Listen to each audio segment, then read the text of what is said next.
Good evening, cricket fans. Joining us from across the globe, it's the second match of the evening where the neighbouring Emirates will take on each other. Sharjah up against Dubai, looking to bounce back in the tournament after two defeats. Dubai would be looking for those two crucial points.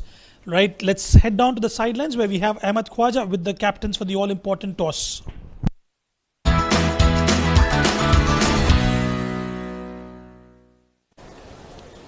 Toss time for match number 16 of the Emirates D20 2025. I have the VVIPs alongside me here in the middle of the iconic Sharjah Cricket Stadium. Of course, it is leading team Sharjah, Vriitya Arvind. We have the captain of Dubai, Ronak Panoli. And of course, our esteemed match referee, Mr. Iftikhar Ali, is going to be Sharjah to flip the coin, Dubai to call. Tails is the call. Just come down as heads. Vriitya, congrats. You won the coin flip. What have you decided? We'll choose to bat first. Batting first, looking at the wicket, what do you think is a decent first inning score? I think the wicket's good, and of course, we know there will be a bit of dew towards the night. So hopefully we get above 160. I think then we'll be on the game. Well, if you're expecting dew, but you still want to bat first, what is the strategy behind that? No, I think it's just giving the batsman a chance. I think the wicket is good today. So I think if we get a good score on the board, I think as a younger team, Dubai, I think we can put them on the back foot. Of course, speaking personally, you've been showing terrific intent in the power play. You're timing the ball well. Has that been a certain change in mindset you want to bring in your game? Not really. I mean, I think the wicket was a bit hard, especially the last 3-4 games on a different strip. I think especially the day games, the ball was holding a bit. So I was like, if I'm batting the power play, let's try and make the most out of it and try to get maximum runs as possible. Well, you've been really entertaining us. Keep up the good work tonight as well. Thank you so much.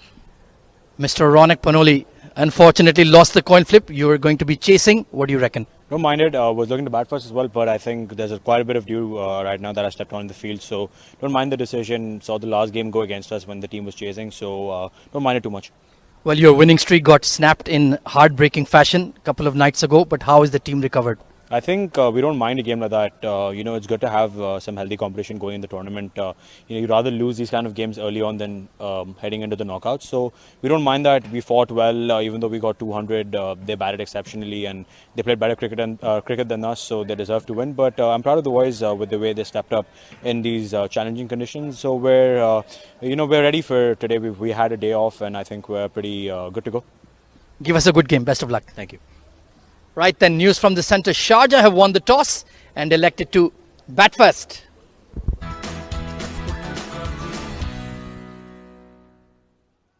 That's the news from the sidelines. Team Sharjah winning the toss and opting to bat first. And looking at the squads here, Vriitya Arvind in sublime form alongside Khalid Shah.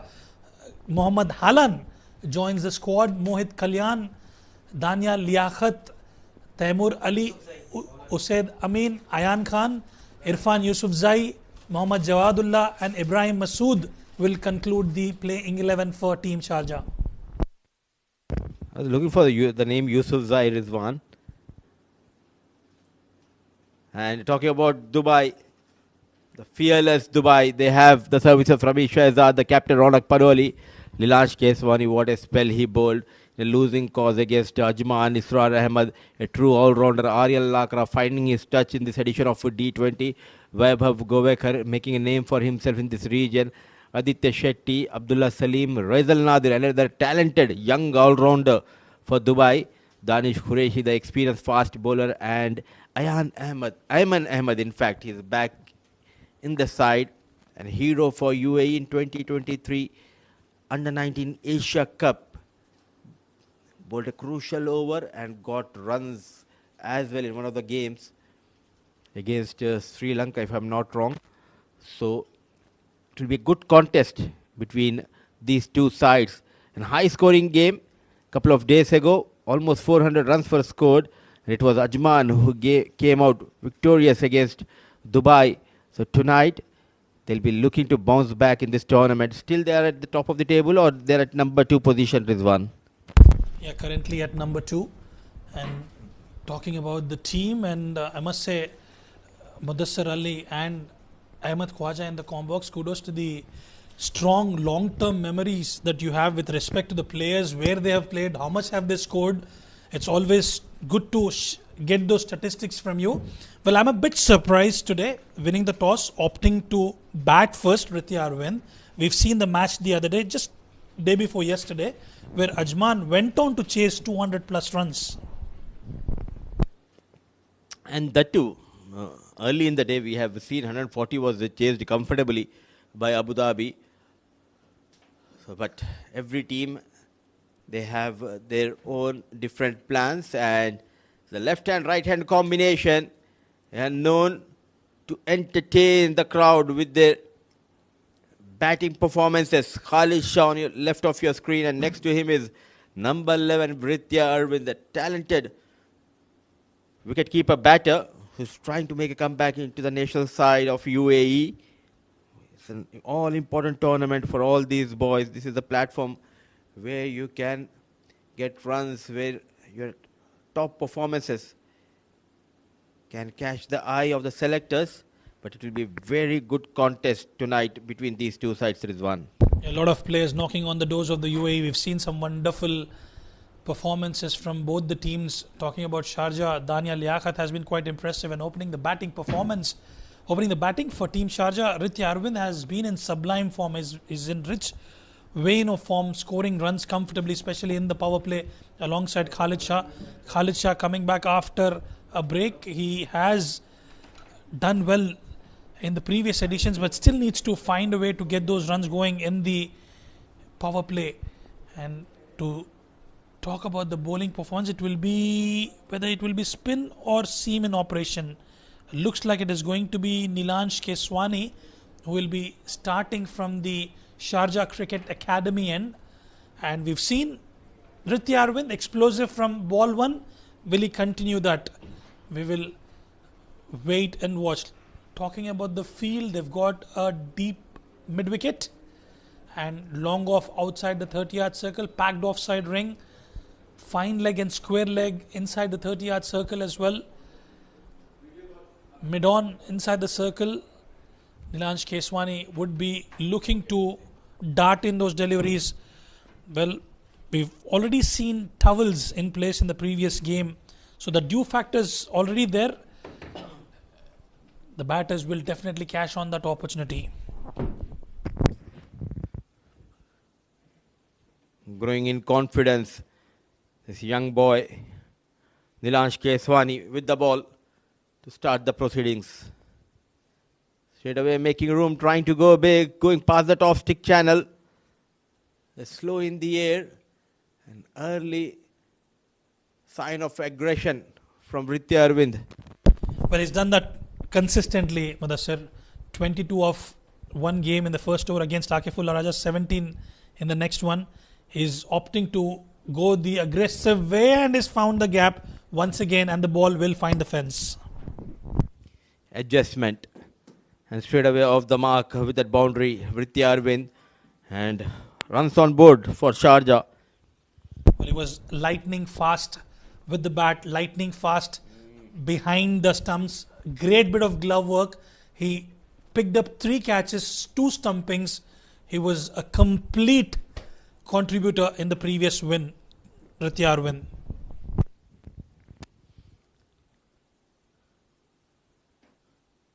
Look at that. Beautifully managed. Not trying to hit it hard, but a rock solid punch going past Danish Qureshi at covers. So now there's a change in the field. Few adjustment towards that offside. Very strong Vriitya Arvind, square of the wicket and also in front of the wicket. Well, the idea is pretty much straightforward. He wants to go target that extra cover going inside out, Vriitya Arvind. Yet again, give himself a bit of room, but straight away single denied by Khalid Shah.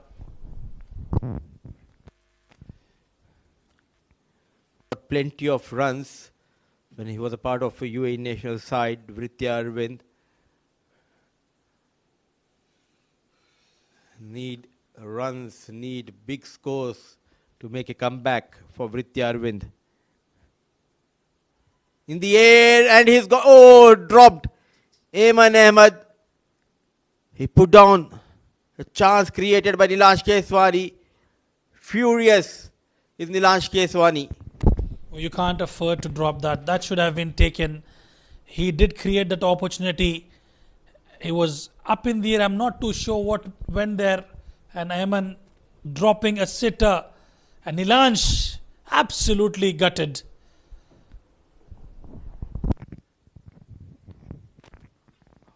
Always come onto the field with only one thing in his mind, to perform, to win games for his side. Nilansh Keswani. So emotions straight away coming out in this game. In the previous game, you were not in the com box, Ajman versus Dubai. He had a very, I would not say a good conversation, but it went out to be an aggression shown by Shahrukh Amin and Nilansh Keswani on the field.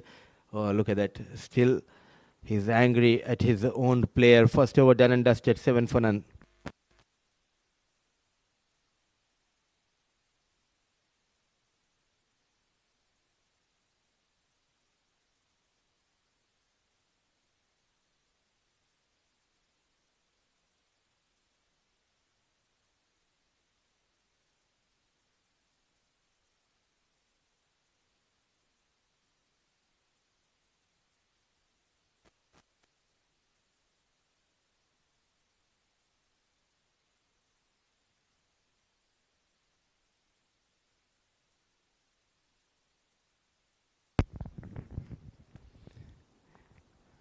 Lucky enough, Vriitya Arvind still out there. He was put down in the first over of Nilansh Keswani by Ayman Ahmed at short third.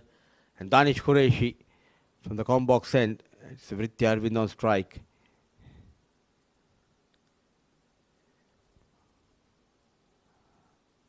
A quick single has been taken, left-hand, right-hand combination, top of the order. What should be the plan for Danish Qureshi against Khalid Shah? Well, he would like to go after Danish Qureshi right from ball one, especially targeting the shorter boundary on the onside. The plan will have to be pretty much simple. Stick to your channel. Look at that fourth stump channel. The corridor of uncertainty is what we call it. Just a little bit back of length, and I would probably have a slip in place for Khalid Shah. There's a backward deep point, and there's a big gap between the wicket keeper and the fielder at the short third. I'm not sure what kind of length he'll be bowling at Khalid Shah. Let it go.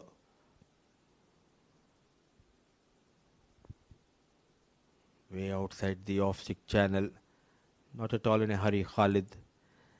Hong Kong sixes coming up in few weeks' time, and the last time Khalid Shah, he lit up Hong Kong Stadium with those mighty sixes against India and Pakistan. So these boys will have one more time to Hong Kong the first week of November. Looking forward for it. Completely entertainment unlimited is what I would call it. Hong Kong sixes. Charges down the wicket, and what a connection. Khalid Shah, talk about Hong Kong sixes, but he's delivering it here at Sharjah Stadium. Always bats like a Shah, killer Khalid Shah, off the mark with that mighty maximum. Charging down the ground, and look at that, always in control. What a connection. Danish Qureshi was sent out of the park, out of the stadium by Khalid Shah. They will need to have the replacement ball now.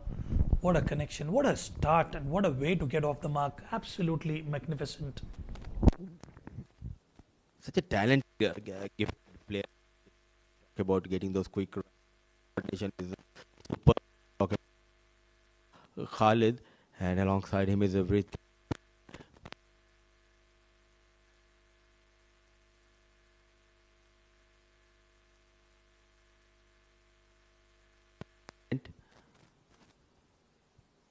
Not afraid to take on the bowlers, fancying their chances in the first 6 overs.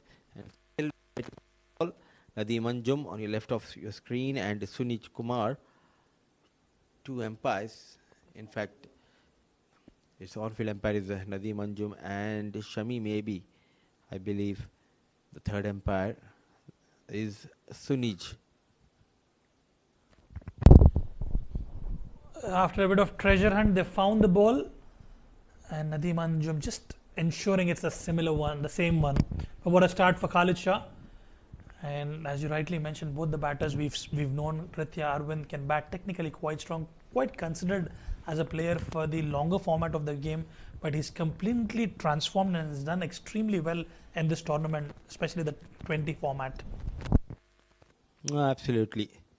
And Danish Qureshi.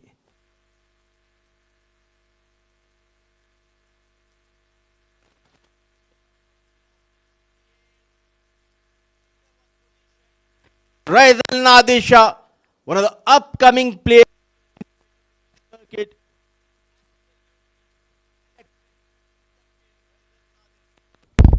Well, what a catch that was.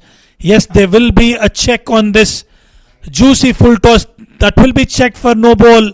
But what a catch from Raizal Nadir. Well, in the process, he missed his balance, and at the right time, he just drops the ball back inside. And I reckon that was a very, very good catch. He's young, but look at that good presence of mind. He got that beautiful catch, and the field was set up. But it wasn't a planned delivery by Danish. It was there asking for punishment, but what a catch. A young Raizal Nadir, just 17 years old. He pulled a blinder, still waiting for that confirmation. Khalid and Vriitya, and we'll have one more look at that catch. Sideways, all eyes wide open, and look at that jump. And he knows he's in trouble at the right time. He released that ball, and he comes back to take with ease. Waiting for the confirmation, and that has been given out. They were checking for the no ball as well, and at the same time that catch. But full marks to Raizal Nadir for a wonderful catch taken in the deep. Khalid Shah will have to depart after a maximum 6 of 4. Sharjah lose their first 14 for 1.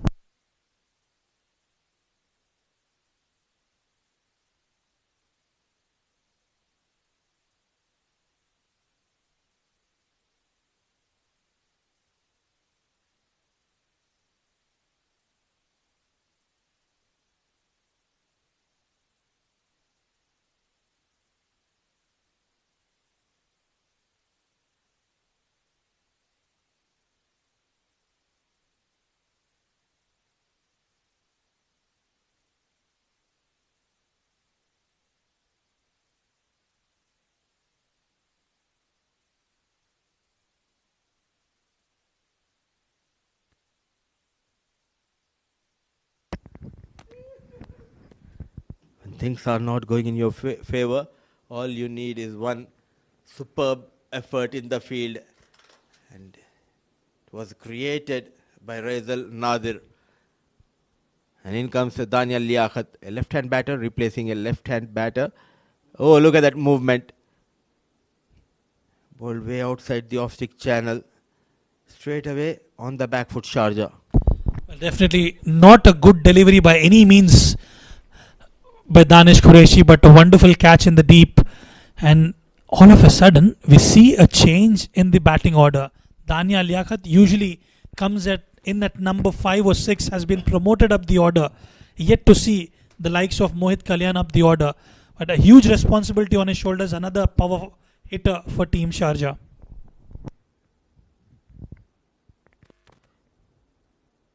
Way down the leg. Extras.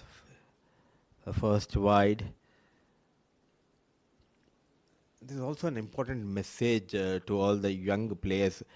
Not only about the batting and bowling, because most of the young players, they focus on their batting as well as on the bowling department. But one thing which you can control is fielding.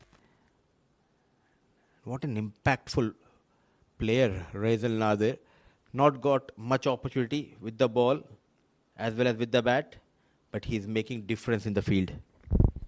And I quite like the way the management of Dubai backing him up. Wavered down the leg side. I'm not too sure what's happening out there for Danish Qureshi, completely missing his line. And when you have such youngsters, more often than not, you tend to bog down when you're given that opportunity. You're not able to, score well or contribute towards the team. And when you're backed up, you can see the results coming your way.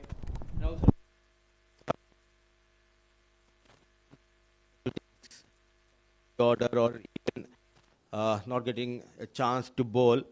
All you need to do is contribute. You need to enjoy, make the difference. You need to feel that presence of you in the field. Another 3 in a row, and this time plenty of runs for Sharjah. Back-to-back wides. Now the third one, no chance for the wicket keeper. Is he testing his keeper? Well, this is something I cannot digest, to be honest with you. Absolutely something I cannot take at this level when you're competing against some top-notch quality sides, when you're trying to knock on the doors of the UAE. I mean, come on, you can't afford to have so many extras down the leg side, completely missing out on their line and length. And that too, it was Khalid Shah, the left-hand batter, where he stick to the top-stick line, bowled couple of good deliveries, a low full toss. Now another left-handed batter, it's Dania Liaquat, and completely his line got changed. It's really tough. Conditions are tough. Dew factor, the humidity level is high, and it's really tough for him to control.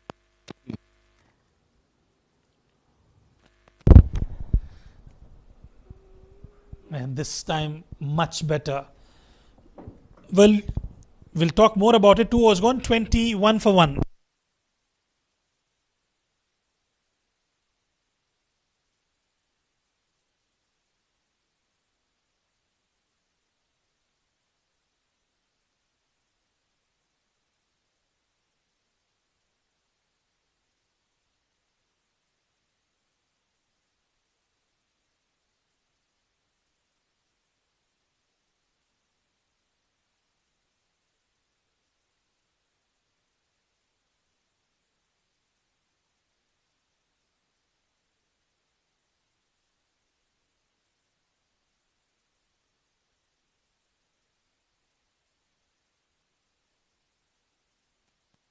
Two overs, 21 for 1. Misfield, and the ball will find the fence, I reckon. And Nilansh Keswani absolutely not happy. Well, remember, he created that opportunity in the first over, and yet again, poor bit of fielding, sloppy in the field. And have you noticed who is the fielder? It's a Razel. An awkward bounce, some deviation after it was firmly struck on the back foot, but we expect someone like a Razel Nadir to stop those ones, and a tap coming in from Israr. So already we have seen a blinder of a catch, an easy chance put on in the first over of Nilansh. Now a fumble by Razel. Runs are coming thick and fast, though they have lost to Khalid. Look at that, with easy he went onto the back foot and played away from the reach of long off fielder. The timing has been up to the mark when we talk about Vriitya Arvind. Quite impressive, and out of those runs scored, those extras has been a cause of concern for Team Dubai. Raunak Panoli will have to do something special, wear his thinking cap on and produce some options in order to combat and create some turbulence for the top orders of Sharjah. So far, it has been a decent start for Team Sharjah.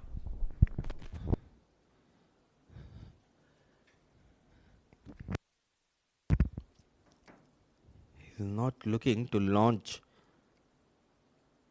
go big against Nilansh Keswani. You need to create that fear as a bowler in the eyes of the batters. He's a fighting cricketer, Nilansh Keswani.